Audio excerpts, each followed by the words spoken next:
I found my brother's corpse, but it came back wrong.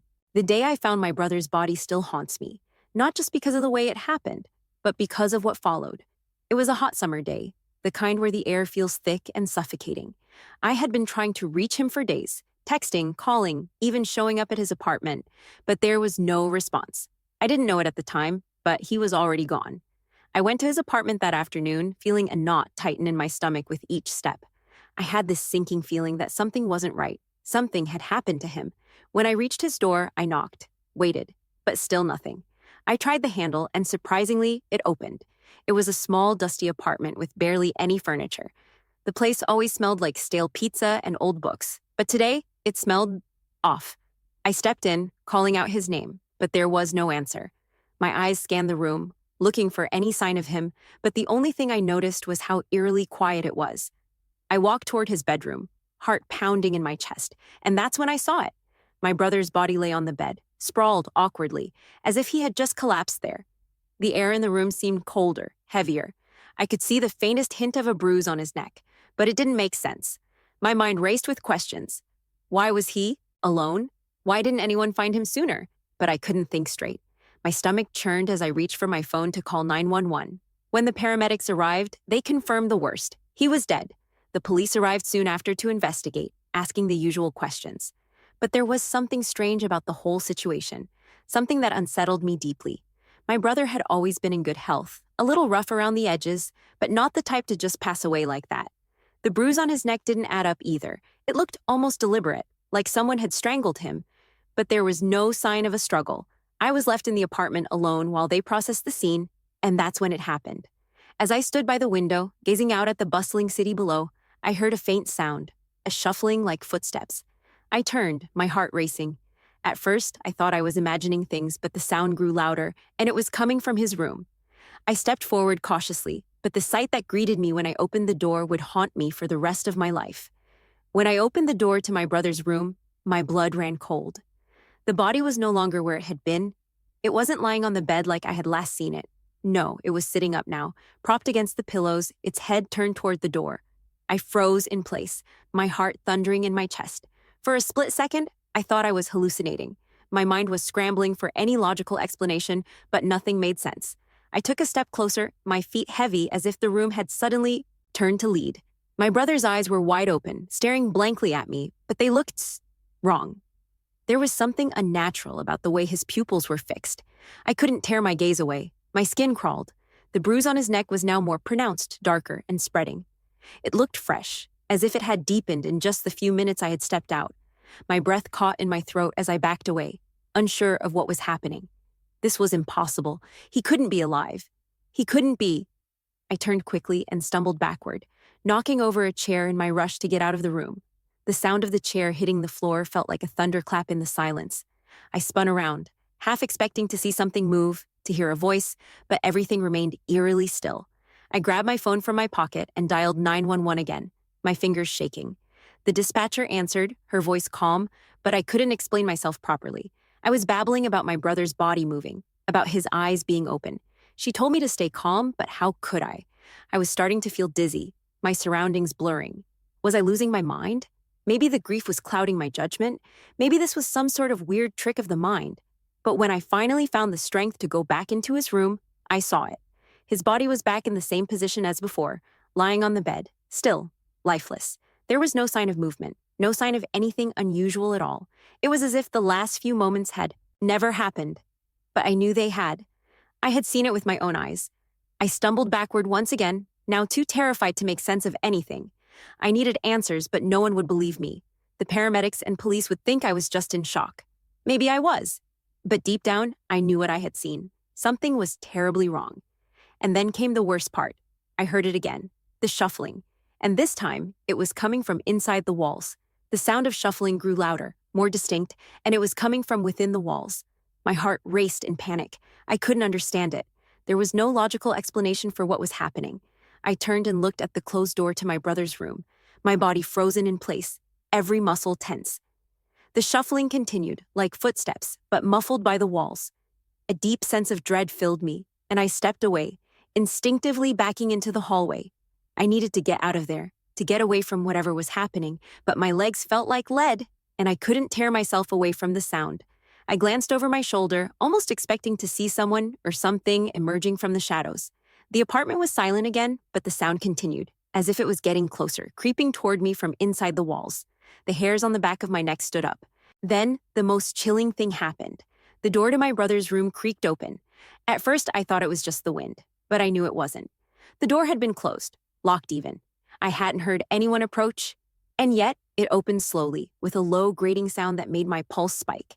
I stood there, paralyzed by fear, too terrified to move as the door swung wide, revealing nothing but darkness. The room, which had been filled with the chilling presence of my brother's body, was now empty, but the air felt colder. It felt like something was watching me. I glanced around the hallway, searching for any sign of movement, but there was nothing. No one else was there. It was just me, standing alone in a house that suddenly felt foreign, like it no longer belonged to me. I was terrified of going back in, but something tugged at me, an instinct that told me I had to know what was happening, that I had to find out the truth. Taking a shaky breath, I stepped toward the door and peered inside. The room was empty, as I had feared, but then I saw it. A small, almost imperceptible movement, just the slightest shift in the corner of the room. I blinked, uncertain if I had imagined it, but then I saw it again. The shadows in the corner seemed to breathe, as if something was waiting there, something that wasn't supposed to be. I stepped inside, my heart hammering, my breath shallow. The room felt oppressive now, as if the walls were closing in. The smell was different too, stale, musty, like something had rotted. And there, in the corner, I saw it. My brother's body, but it was different. It wasn't just lifeless, it was wrong. His eyes were open again, but this time they weren't empty. I could hardly breathe as I stood there, staring at my brother's body. His eyes were open, but they weren't his. They looked different. The pupils were wide, unnaturally dilated, and the lifeless, familiar warmth that had once been there was completely absent. It was as if someone or something had taken his body and twisted it into something unrecognizable.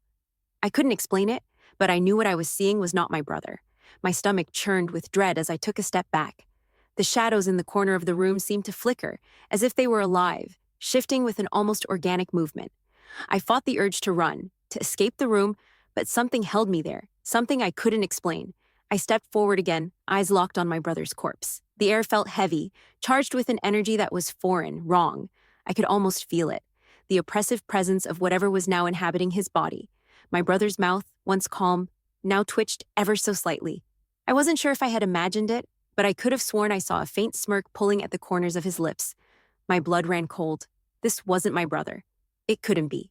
I stumbled backward, my legs unsteady as I tried to process what was happening. It was like my world was falling apart, piece by piece. How could he be here? How could he look like this? And why? Why wasn't he dead anymore? The air around me shifted, growing colder, heavier. It felt like something was moving inside the walls again, only this time, the sound was louder, more insistent. The scraping, the shuffling, the low growl of something not human. It was too much. I couldn't take it. I turned to leave, but as I reached the door, I felt a hand on my shoulder, a cold, clammy touch that made my skin crawl. I spun around, my heart pounding. My breath came in short, shallow gasps. But when I turned, there was nothing there. Only the room, and the eerie stillness of my brother's body lying in its unnatural position. It wasn't right. None of it was right. I needed answers, but I was too scared to even think clearly. I reached for my phone again, dialing 911, but my hands were shaking too badly to press the numbers. My mind raced, desperately trying to come up with a solution, some way to make sense of the madness unfolding in front of me. And then I heard a voice, a low whisper, so faint that it seemed to come from deep within the walls. "Help me." The whisper came again, this time clearer. It wasn't my brother's voice, not at all, but there was a faint familiarity to it. It was a voice I recognized, but I couldn't place it. I felt like I was losing my grip on reality. My eyes darted around the room, my breath quickening as the temperature seemed to drop. The shadows in the corner flickered again, but this time they seemed to move, rippling, swirling, almost like a liquid. "Help me!" The voice was softer now, almost pleading, and it felt like it was coming from the walls themselves. It wasn't coming from my brother. No, this thing, whatever it was trapped in my brother's body, and it was calling out to me. I stepped back, my mind in chaos, fighting the urge to flee the apartment. But something stopped me. Something inside me told me I had to stay, that the answer lay right in front of me, my brother's body, his empty, twisted shell. I approached him again, hesitating as I reached out to touch his cold, lifeless skin. I had to find out what was happening. I had to know why this was happening. As I touched his hand, it was like an electric shock surged through me.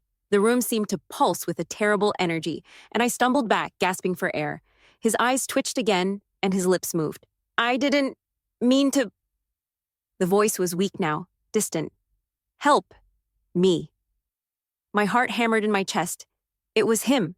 It was my brother's voice, but it was twisted, distorted, coming from deep within the thing that wore his face. In that instant, I realized what I was dealing with. This wasn't just some bizarre, unexplained event. This was something far worse. My brother had been taken, and whatever this thing was, it had taken his place. I had to do something. I had to set him free. But I didn't know how. My mind raced, searching for some clue, some way to undo this.